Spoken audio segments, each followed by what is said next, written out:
আসসালামু আলাইকুম, বিসমিল্লাহির রহমানির রহিম। সবাইকে স্বাগতম আমার চ্যানেলে। শুভ সকাল। রুটি ভাজতেছে আর ডিম পোস্ট করতেছে মার জন্য। আর গতকালকে অল্প কয়টা ভাত আছে, সাইদুল বাবা বলতেছে আজকেও সে পান্তা ভাত খাবে। পানি দিয়ে রেখেছিলাম, গতকালকে তরকারি গরম করে দেই, তাই দিয়ে সে খেয়ে নেবে না। এই যে সে খেতে বসে পড়লো। আমি বলেছি আমি আজকে আর পান্তা ভাত খাবো না। মাকেও দিলাম, তাকেও দিলাম।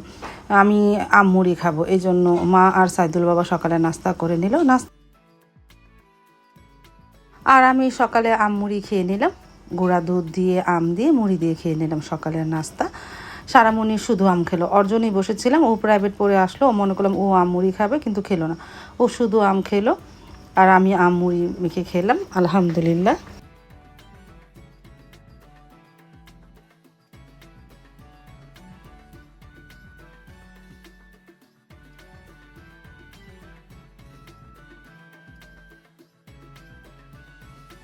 সারামণির নাস্তা খাওয়া হয়ে যাওয়ার পর, আমাদের নাস্তা খাওয়া হয়ে যাওয়ার পর সারামণিকে নিয়ে যাচ্ছি আমাদের এখানে ভুইয়া মেডিকেল একটা কলেজ আছে, কলেজ ও হাসপাতালও বলতে পারো।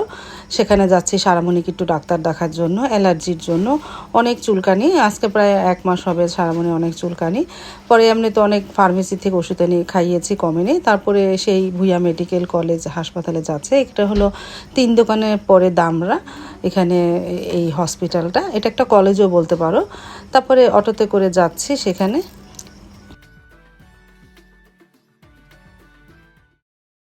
এই যে চলে আসলাম ভুইয়া মেডিকেল কলেজ হাসপাতালে।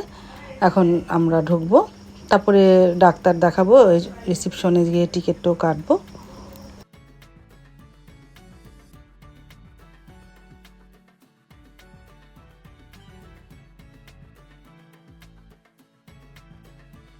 টিকিট কাটা হয়ে গেল, ডাক্তার দেখাবো। আমি চর্ম ডাক্তার দেখাবো, সারামণি যেহেতু অ্যালার্জি, এজন্য চর্ম বিশেষজ্ঞ ডাক্তার দেখাবো।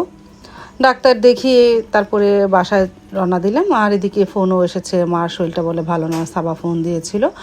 বাসায় যেয়ে দেখি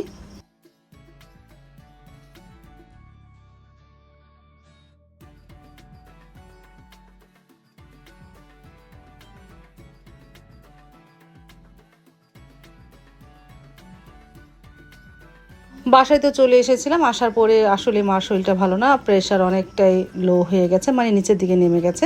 তারপরে একটা ডিম সিদ্ধ করে খাইয়ে তারপরে তাকে শুয়ে দিয়ে আসলাম।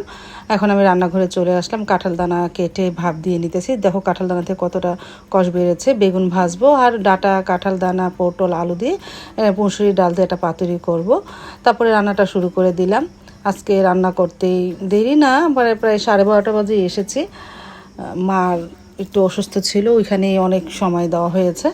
তারপরে 12:30 বাজে চলে আসলাম। আজকে এখন তুইও গোসল করে নামাজ পড়ে আসতে পারিনি, কারণ হসপিটাল থেকে আসার পরেই মাকে নিয়ে অনেকক্ষণ ছিলাম। তারপরে যে পেঁয়াজটা ভাজা হয়ে যাওয়ার পর আদা রসুন দিয়েছি, হলুদের গুঁড়া মরিচের গুঁড়া ধনিয়া গুঁড়া দিয়ে মশলাটাকে একটু কষিয়ে নিয়ে লবণ তো দেবই, ভালোভাবে কষানো হোক। পাতুরি রান্না করব মুসুরির ডাল দিয়ে। আর ভাতটা তো বসিয়ে দিয়েছিলাম। আর তেলাপিয়া মাছ ভাজবো আর বেগুন ভাজবো, এই দুপুরের মেনু।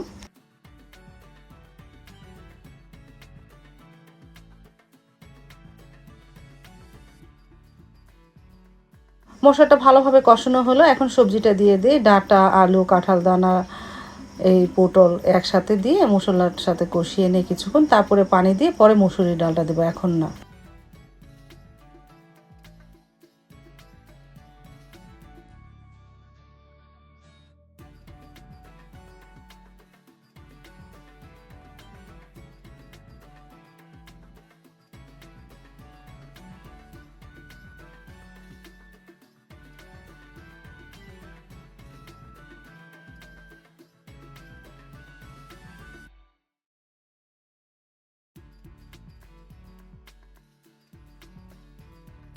প্রায় অনেকক্ষণ ধরে কষানো হলো।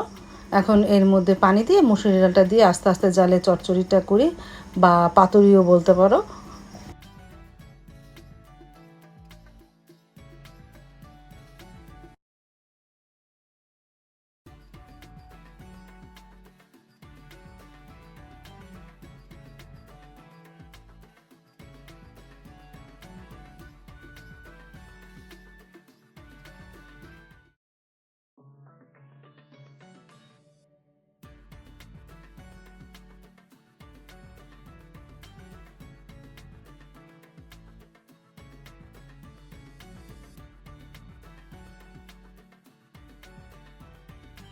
আর এদিকে বেগুনটা কেটেছি। এখন মাছটা ভালোভাবে ধুয়ে বেগুন আর মাছের মধ্যে হলুদ মরিচ আর লবণ মেখে রাখি। তারপরে তো বেগুন ভাজা হয়ে গেল, এখন মাছটা চুলায় দিয়েছি, আস্তে আস্তে একটু ভাজা ভাজা করি। আর এদিকে চচ্চড়িটা হয়ে গেছে। আমার শাশুড়ি মায়ের চচ্চড়িটা অনেক পছন্দ করে, কিন্তু আজকে শরীরটা ভালো না দেখে খেতেও পারলো না, বলতেছে খাবো না, শুধু ভাজা মাছ দিয়ে এসে দুপুরে খেলো। আমার রান্নাটা প্রায় হয়ে গেছে, সাইদুল্লাহ বাবাও চলে এসেছে। তারপরে মাকে সাইদুল্লাহ বাবাকে খেতে দিই। তারপরে এই যে সাইদুল্লাহ বাবার সাথে করে নিয়ে এসেছিল আইসক্রিম, আমি আর সারামণি খেলাম।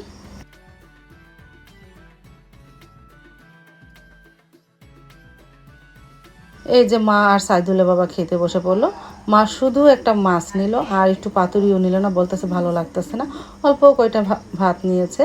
মার শরীরটা আজকে অনেকটাই খারাপ গিয়েছে, অবশ্য বিকাল দিক দিয়ে ভালো হয়েছিল, এই ওষুধ খাইয়ে দিয়েছিলাম পরে আলহামদুলিল্লাহ। সকালে প্রেশারটা অনেক নিচে নামাতে মার শরীরটা অনেকটাই খারাপ হয়ে গিয়েছিল। তারপরে তারা খাওয়া দাওয়া শেষ করার পরে আমি গোসল টোসল করে নামাজ পড়ে প্রায় 3টা বাজে চলে আসলাম খেতে। বললাম না আজকে একটু দেরি হয়ে গেছে। এই যে খেয়ে নিলাম পাতুরি আর বেগুন ভাজা দিয়ে, আলহামদুলিল্লাহ ভালোই হয়েছিল।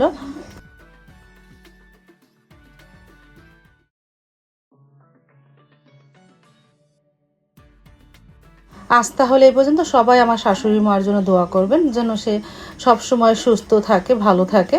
আল্লাহ হাফিজ, আসসালামু আলাইকুম।